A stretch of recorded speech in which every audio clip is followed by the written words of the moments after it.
Imagínate que tienes 13 años. Es domingo. Tu madre te manda a comprar pan a la tienda de la esquina. Sales por la puerta y nunca regresas. Eso le pasó a Carol Denise Spinks un 25 de abril de 1971 en Washington, D.C. y no fue la última.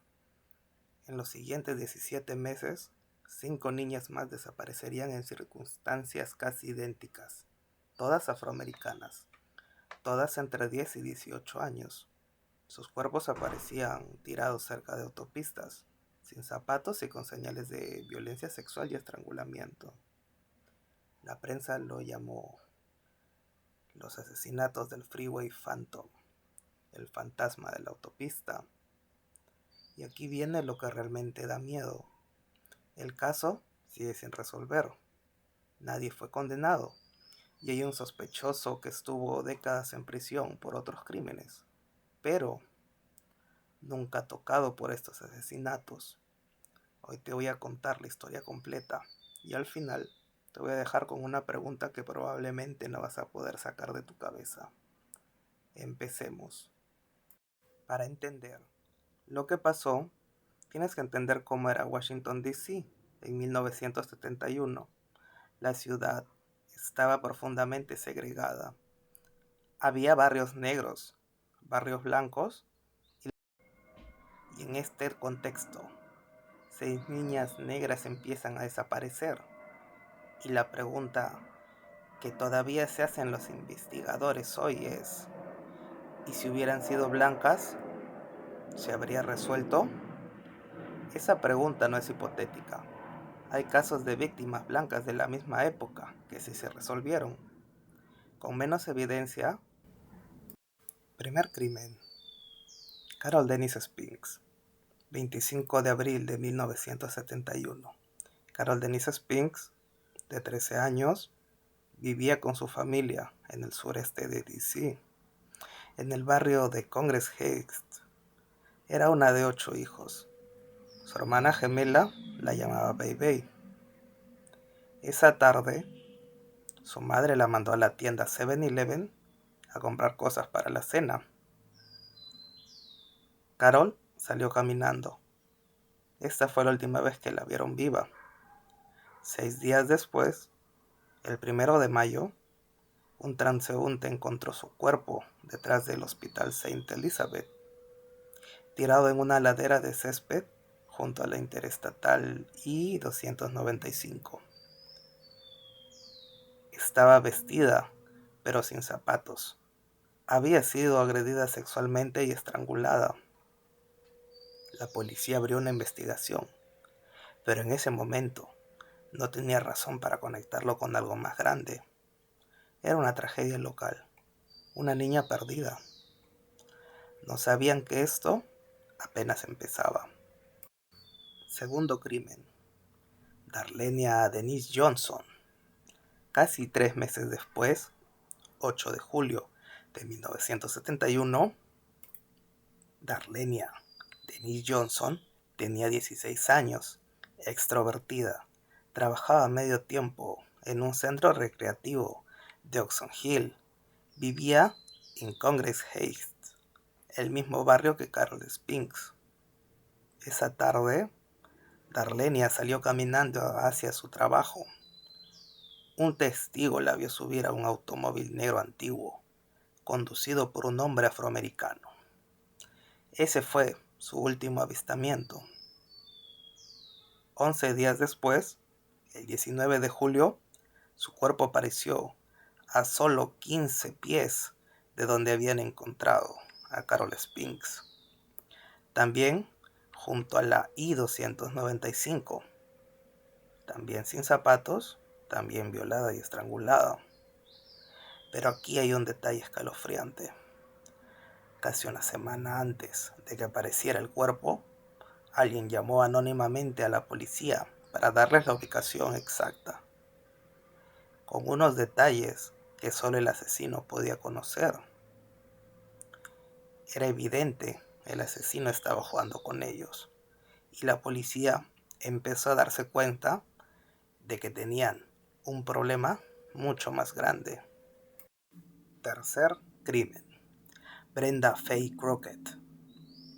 27 de julio de 1971.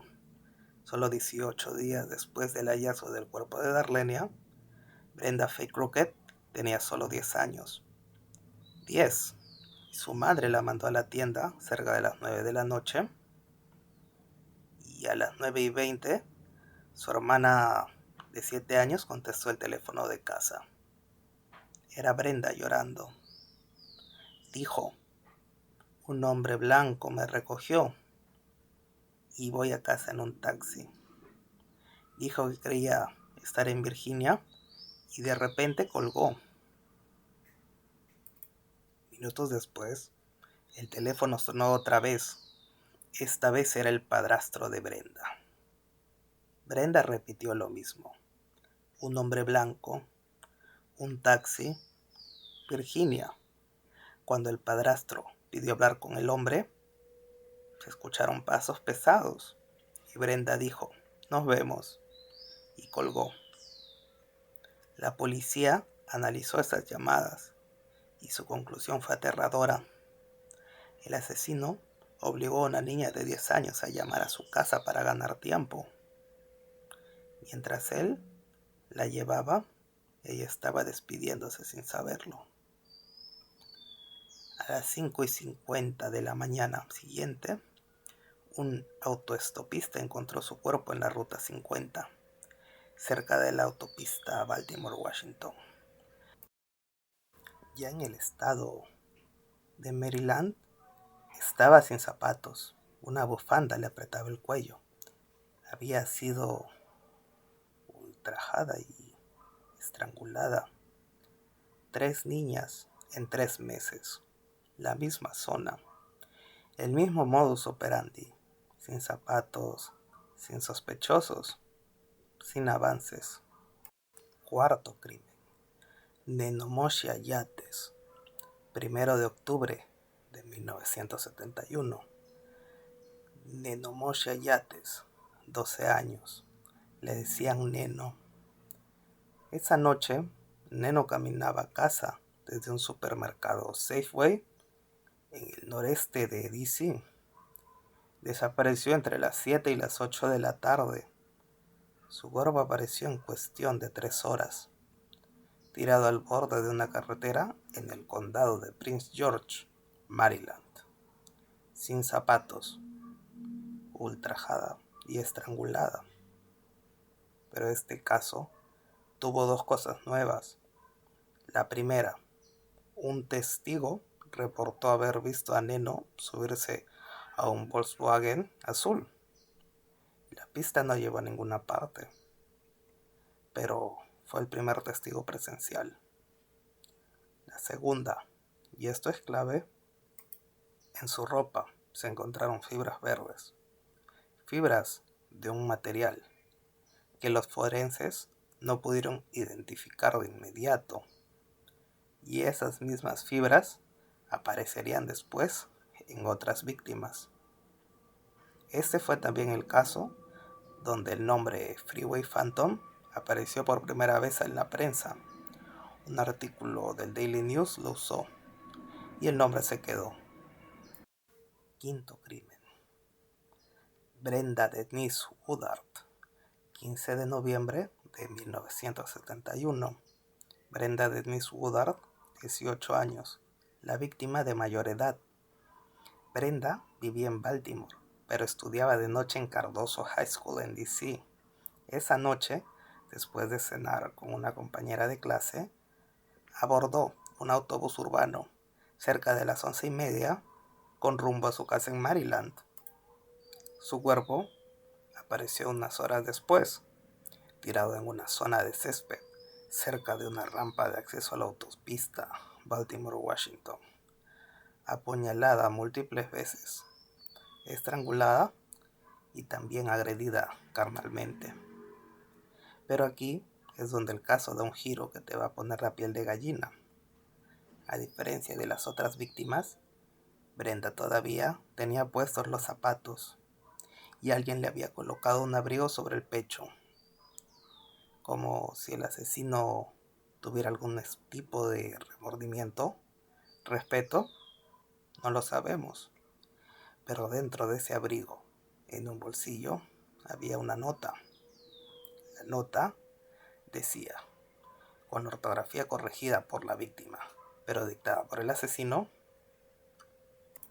traducido del inglés: esto es equivalente a mi sensibilidad hacia la gente, especialmente las mujeres. Voy a admitir los otros cuando me atrapen si pueden. El fantasma de la autopista. El análisis de la escritura confirmó que Brenda escribió la nota, pero bajo dictado del asesino. El asesino la obligó a escribir su propia carta de despedida antes de matarla. Y esa nota, esa palabra, tantamount, se convertiría en la pista más importante del caso. Sexto crimen. Diana Denise Williams. Casi un año después, 5 de septiembre de 1972, Diana Denise Williams tenía 17 años, estudiante de último año en Vallejo High School. Esa noche cocinó la cena para su familia y visitó la casa de su novio. Y fue vista por última vez abordando un autobús cerca de las 11:20 de la noche.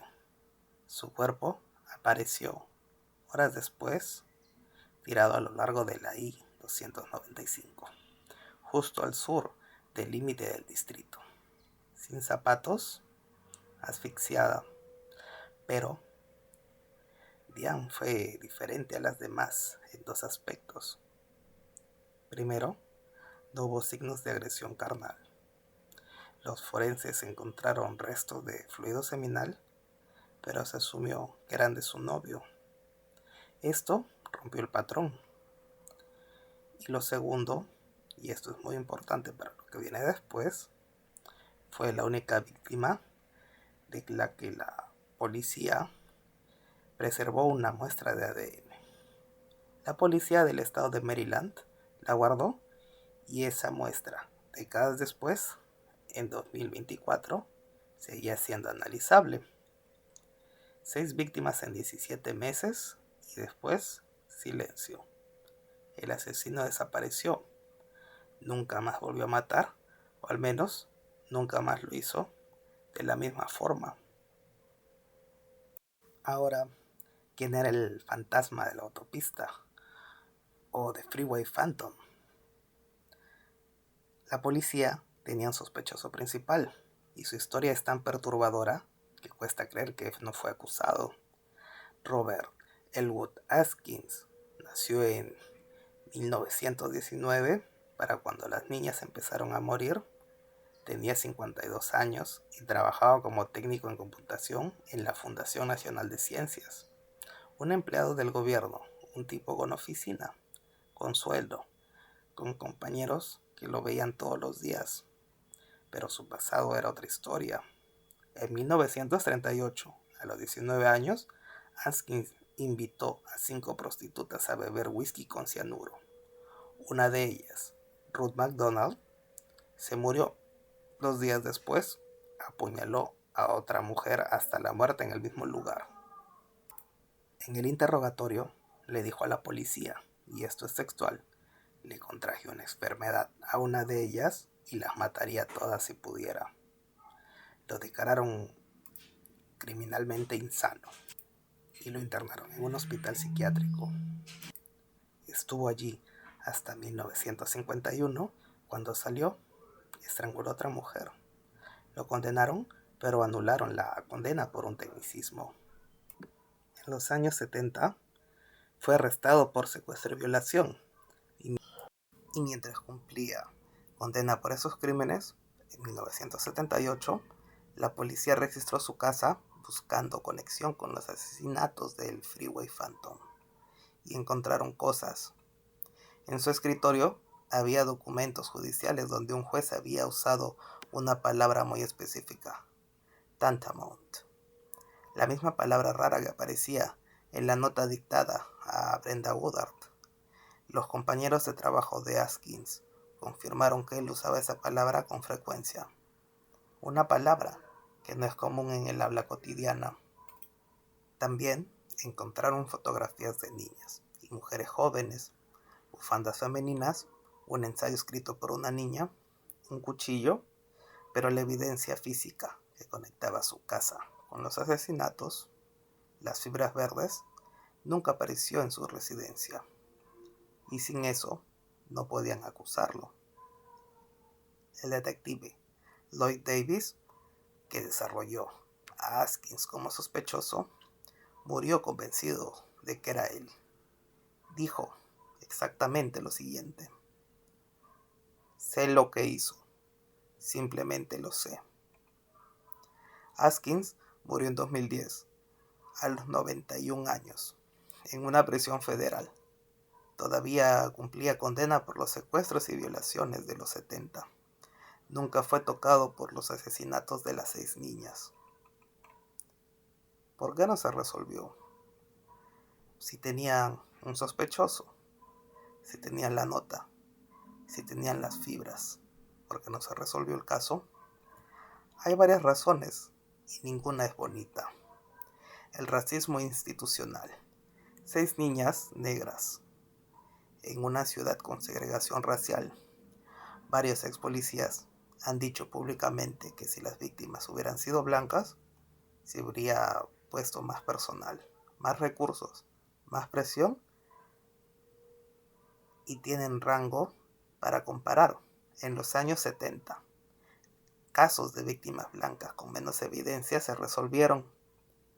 El caso de las hermanas Lyon, por ejemplo, con víctimas blancas, recibió cobertura masiva y se resolvió en 2017. El del Phantom no. La evidencia se perdió. Los expedientes policiales estaban guardados por detectives individuales, no en un archivo central. Con los años, páginas desaparecieron, evidencia se descartó. El informe del FBI de 1974, que documentaba un cuchillo ensangrentado y un auto verde vinculado a un sospechoso, simplemente se esfumó. El oficial que tenía el cuchillo declaró que probablemente lo destruyó porque ya no le servía. Watergate. En 1972, el FBI estaba absorbido por el escándalo de Watergate. Los recursos que estaban ayudando con el caso del Phantom se redirigieron y el caso se enfrió. Un informante se retractó. Un miembro de una banda de abusadores carnales llamada Green Vega Rapists implicó a otro miembro en los asesinatos. Dio detalles que solo el asesino conocía, pero un candidato político de Maryland filtró la información a la prensa. El informante expuesto se negó a seguir cooperando, y al final, las fibras verdes siguen sin explicar. El ADN de Diane Williams sigue existiendo, pero sin un sospechoso al que compararlo. Y la palabra Tantamount sigue siendo una pista que lleva a un hombre muerto que nunca fue juzgado. Entonces, ¿quién mató a Carol, Darlenia, las 2 Brendas, Nena y Diane? Fue Robert Atkins, el informático con un historial de violencia que usaba la misma palabra rara que el asesino. Fue el hombre del Ford verde que nadie identificó. Fue alguien que simplemente dejó de matar y vivió su vida como si nada. Pues nadie lo sabe. El caso sigue abierto. La recompensa es de $150,000 y las familias de esas niñas siguen esperando justicia. Lo que sí sabemos es esto: 6 niñas fueron invisibles en vida para un sistema que las ignoró, y en muerte siguen siendo invisibles para un caso que nadie resolvió. Gracias por escuchar. Si este caso te dejó con la piel de gallina, déjame una suscripción y un like para poder continuar con este contenido.